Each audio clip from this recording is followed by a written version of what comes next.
ఆంధ్రప్రభ నేను మీ హేమ. కృష్ణా జిల్లా గుడివాడలో టెన్షన్ వాతావరణం నెలకొంది. ఎన్టీఆర్ వర్ధంతి సందర్భంగా ఆయన విగ్రహం వద్దకు వెళ్తానన్న టీడీపీ జనసేన నేతలను పోలీసులు అడ్డుకున్నారు. అనుమతి లేదంటూ బ్యారికేడ్స్ ఏర్పాటు చేశారు. దీంతో పోలీసులు టీడీపీ జనసేన కార్యకర్తల మధ్య వాగ్వేదం జరిగింది. ఈ క్రమంలో తోపులాట జరిగింది. పోలీసులు తీరుపై గుడివాడ టీడీపీ ఇన్ఛార్జ్ వేణికొండ రాము, సీనియర్ నేత రవి వెంకటేశ్వరరావు ఆగ్రహం వ్యక్తం చేశారు. మాజీ మంత్రి కొడాలి నానికి అనుమతి ఇచ్చి తమను ఎందుకు అడ్డుకుంటున్నారని పోలీసులను నిలదీశారు నేతలు.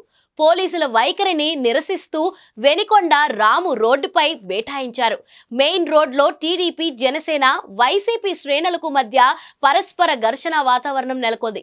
దీంతో ఇరు వర్గాలు నెట్టుకోవడంతో పలువురు నాయకులు కింద పడిపోయారు. ఎన్టీఆర్ కుటుంబ సభ్యులనే తిట్టిన కొడాలి నానికి ఆయన పేరు తలిచే అర్హత కూడా లేదన్నారు టీడీపీ నేతలు. గుడివాడలో వైసీపీ పని అయిపోయిందని కదలిరా సభకు పోలీసులు అడ్డంకులు సృష్టించడం సరికాదన్నారు.